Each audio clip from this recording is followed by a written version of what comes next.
way, we're making videos, whatever. Right, right. Yeah, check it out.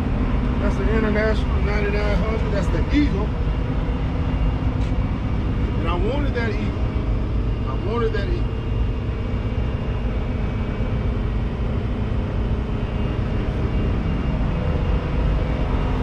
Oh, you like it? Yeah, man, I like the truck, bro. You know, it's got like little small stuff, but overall, the only thing I've done is like no small stuff, like I replaced lights, I replaced batteries. One thing I will say, if y'all, let me open this hood up, and I'll show y'all. All right, all right. That's how that's done. I never knew how to take the gear guards off. That's what all trucks are just yours. Some of them are different. Some of them, like if you have a Western Star, the Western Star hood comes over your cattle guard. So like the cattle guard is here, and the Western Star hood would actually come over it, so you don't have to like close this off.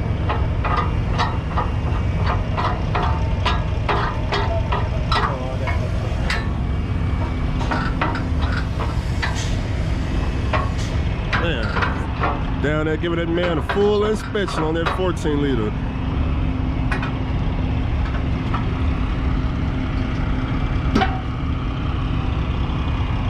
Man, even checking the man brakes too, man. It's just, he gonna find something on that truck, man. Good God, DOT, why you doing a man like that and trust out? He gonna find something, huh?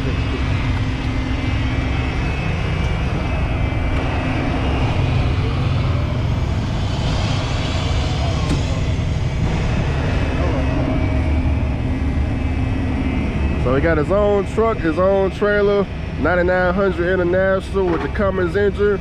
This is a 2006 year model truck. He gonna show y'all a couple of things on it. Nice Cummins engine, looking beautiful. Now, if y'all don't know, if Andrew hadn't already told y'all about the blue, coolant hose. Yeah, the blue coolant hoses, those just work out a whole lot better. So make sure y'all get those. Those last a lot longer. Make sure you keep extra belts and stuff for your truck. Because the belts that were on my truck, they were all. And the last time that I took it at the shop, I told them to check out everything and let me know anything that I might need to get taken care of. And he said that the belts, because the belt had a piece of the outside of it missing. But I already had the belts, so at least that way, boom, if something had to happen on the road. Also, another thing, I have some extra of these, and I plan on replacing them probably in November, but I think I'm gonna end up going with the blue Arctic hoses, like the ones for the other ones. That way. Oh, they got those right there in blue? Yeah. They stronger? Or just a different color?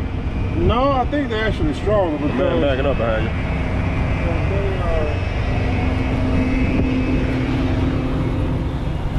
I ain't taking no chances. I know, right? Because actually I had a pin for that, but the last time I was at a shop, I took it off when I let the guard, bull rack down. Don't sound right. Like he got a flat tire or something back there. It's probably on the inside. But I lost my pin because I left it at a shop. What was it, like a screw pin? No, it's like it's like a big bolt, but it's all made of metal. And it goes down through there, and it goes in there. Oh, okay, to lock it in. Yeah. That is so like if somebody has to pull you out, like you get stuck in the mud, like you ever been out there. Them handles. Like what I got? No. It's almost the size of this right here, but it's like a big shank, and it goes off in there. I'm trying to think what else to tell y'all about this truck.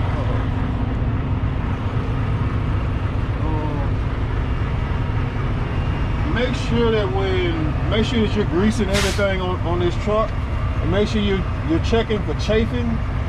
I've had to change some airlines because stuff chafing. I've had to zip tie stuff together because I noticed that this line was actually starting to get worn through because it was rubbing up against this metal line right here. So I'll also keep this stuff, this insulation right here. I got plenty of it. I got some more of it in my truck. Keep you some duct tape. Sometimes you may have to put something together to make something work because it was starting to chafe right there. And I'll show y'all another thing, and you probably gonna have to check this depending on what kind of truck you got.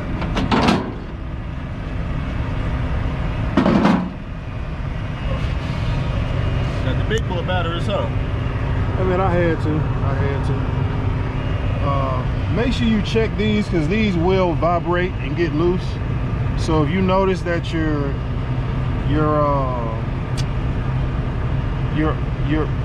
voltage gauge is a little bit off, sometimes these right here might be loose. Now back here, one day I just kind of went through and I looked at everything to make sure that nothing was chafing, and I noticed that this line right here, that's why I got that black tape on there, it was starting to get close to the wire because it already eaten through that black insulation on there. So that's another thing to always check those lines.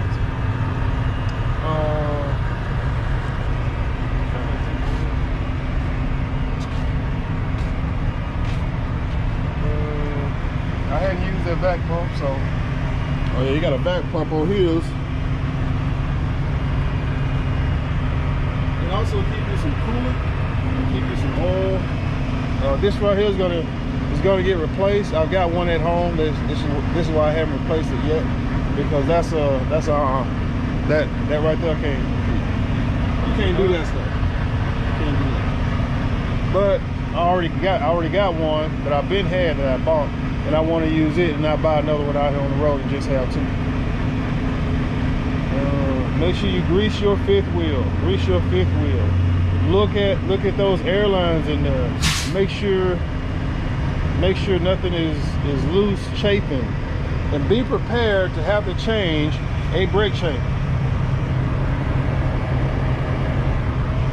And if something happens and your brakes won't release, the only other thing I will say to you is you may have to back them off manually.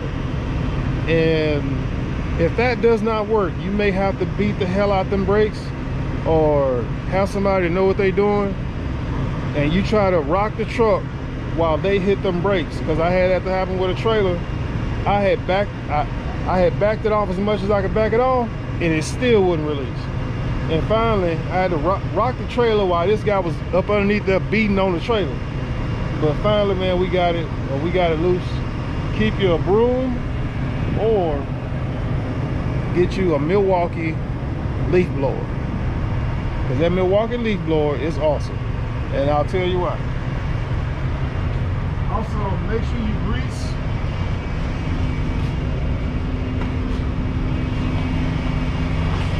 Make sure you grease these. When I bought this trailer, they hadn't greased it in a while, but I put 2 tubes of grease in both sides, and I also put some grease. I let the landing gear all the way down, and I put some grease up near the top so that when it went back in there, it would take the grease in there. When I inspected this trailer, I made sure that it was straight, that it didn't have any dips or bulges in it. I made sure that everything worked when I got it, but the problem was I bought this trailer unseen. So I bought this trailer straight off the auction. I didn't go inspect it, look at it, nothing, but the picture showed me enough of it.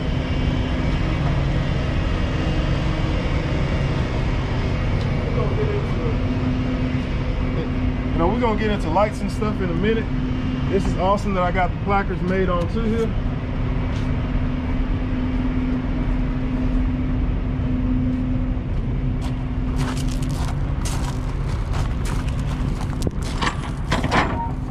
And of course, as you can see, you got the 3000 on there. Where's the rest of it? No, but see, that's just the trailer number though. Oh, okay, that makes sense. when it comes to trailers or purchasing a drive-in trailer, when I was looking at buying one, there's some things that I knew that I wanted. But you absolutely must have a metal roof. If this translucent roof, you can buy it if you want to. Some places are going to reject it because they will not take a place that has a trailer, a translucent roof. Some places will not take you if you have the wood walls on the inside. Some places will not take you if you don't have, if you're not plated. I've been told that's what this is called, plating on the side, and this right here on the bottom for reinforcement. So it's called plate? Yeah. So you gotta have a plate? It's called a plated trailer. Oh, plated trailer. And it's a little dirty in here. I'm gonna get my leaf blower and blow it out later on before I go pick up a load. I always leave my straps here. That way, when they're loading, some places they'll tell you that you have to have straps or whatever, but you can't go in and strap nothing, or you have to wait until they finish unloading. But I always leave the straps hanging here, so as they're loading, if they get to loading something, like when I loaded this place, we loaded some lights. Is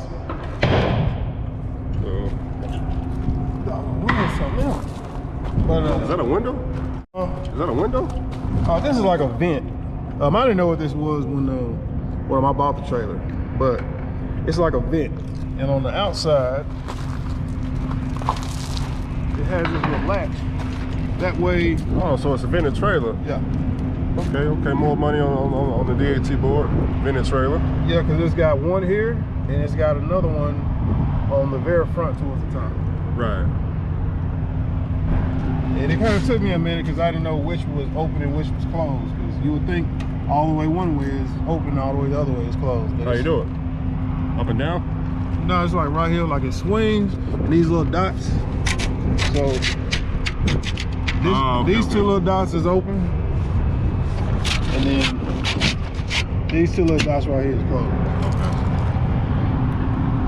That makes sense. And also, when you're inspecting the trailer, inspect this stuff. This right here is a patch. So this part right here was missing. Like that's what these little triangles are. And they glue those together. And then they put the patch down here. Another thing that made me buy this trailer was it had the minimal amount of rust. Versus the other trailers, you couldn't even tell they even had white paint on it. Some places want you to have this, I don't remember what they call it, but it's a name for it. I think it's a bump rail or something like that, so that when they're loading, like if they're pushing stuff in there, but those tends to be metal floor trailers. Some places will load you, but some paper places won't load you unless you have a metal trailer. So be specific. Know whether you're needing a wood floor, metal floor, or whether they'll take a combination. So keep a picture on your phone of what the inside of your trailer looks like and what kind of floor and walls you got. So if you need to send that to them, because I had to do that before I went to Walmart. I had to let them know what kind of trailer I had, what kind of floor, what kind of size I had before they would load me. And then once I sent it to them, they said, yeah, they'll accept that trailer. And I was rock and rolling. As far as trailer goes, that's pretty much it when it comes to drive-in. Drive-ins are pretty much simple and to the point. I haven't gotten a washout yet. It's not really dirty. Just kind of dusted from the pallets and stuff that was in it. But I'll eventually have to wash it out myself. That way, I'll be starting fresh, and I will be replacing these little bump rails. In some places you get to, I notice I can feel my truck metal hitting the wall of the door. Versus if I had new of these, it would stick out just a little bit further, and it would bump. It would hit that. Make sure your DOT tape is on there. And if I remember correctly, it's 70% is legal. Anything less than 70 is not. But I might be a little bit off on that. Other than that, that's about about it. All of my lights work. That's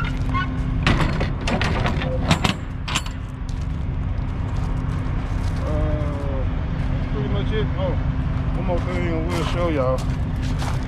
Cause I've seen people tear their doors off. When you're opening and closing your doors, make sure that you have a secondary other than them chains on there. Cause you get to backing up on your blind side, and you can't see whether that door done came loose from here or not. And now you're gonna end up taking your door off. And I saw that at Walmart. Homeboy took his door clean off.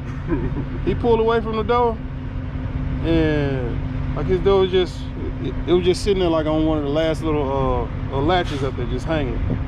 Then when I'm up in there with the paperwork, I hear the yard jockey call over the radio. Yeah, we got a problem. Driver's got a broken door out here. Like, hey, y'all still gotta unload it. Make sure you got a good stand on the tires. One thing I can say I don't like about this is it's closed.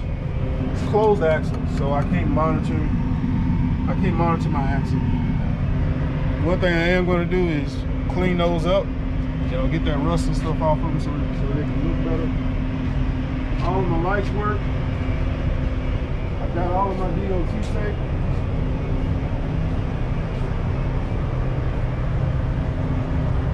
Like I said before, keep you some oil and coolant. I have had that bucket to save my life before. I ain't gonna say save my life, but save a load that I was hauling. Now, I don't have a place to put this at, but for right now, it works for me, and I'm gonna just leave it right there. I might get a box later on if I end up removing this back pump, and that's if I don't get a blower or something like that. Trying to think what else. So, it's like some small stuff. I would go into tools and stuff for the truck, but man, you can't let everybody see what you're doing, but and some people be like, oh man, you got such.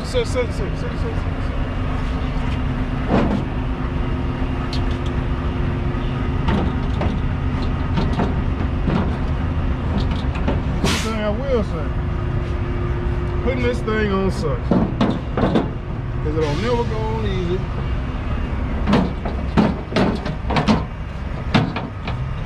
It'll never go on easy. Never go on.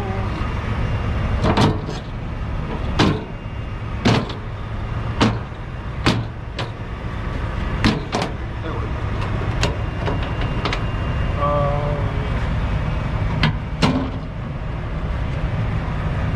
Trying to think what else while we're on this side. Don't be afraid to get good quality filters. I use Donaldson because Donaldson is what we used in the oil field. So I began putting Donaldson on my truck. The one thing I will say about Donaldson is they're a finer quality filter. So you may need to change these more often because they're going to filter out better than Fram and some of the other filters. And I've just found that out. There's a difference in flow between Donaldson and it's the Fleet Guard. Like my oil pressure varies between Donaldson oil filters and Fleet Guard oil filters. Make sure you have a good seal on these. I'll show you on the other side what I'm talking about, because my truck was like this when I bought it and I hadn't messed with it, and I have to get the piece that I'm talking about.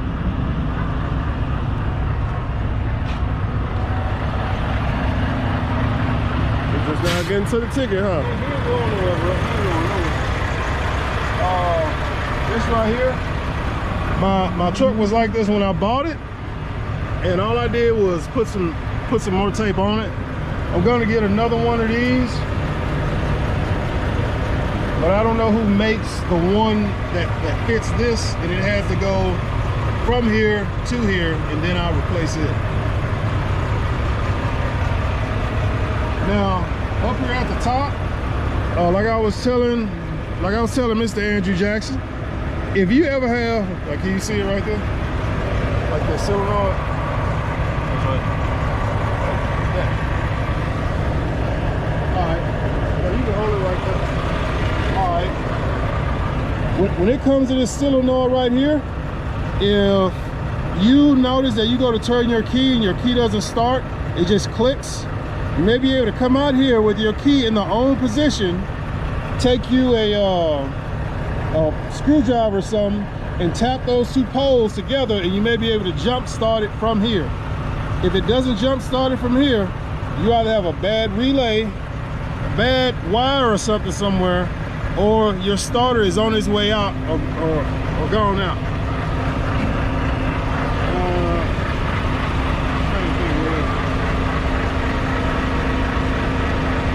As far as the bypass oil filtration system, I don't know, man, that's a tough one. Most people ain't gonna do that, and it's kind of hard to tell if that's something for a person or not. So that's a tough one.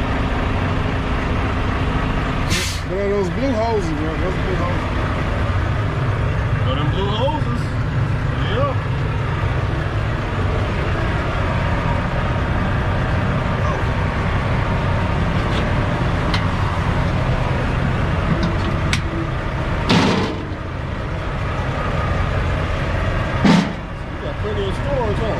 I mean, that's one thing I like about this truck.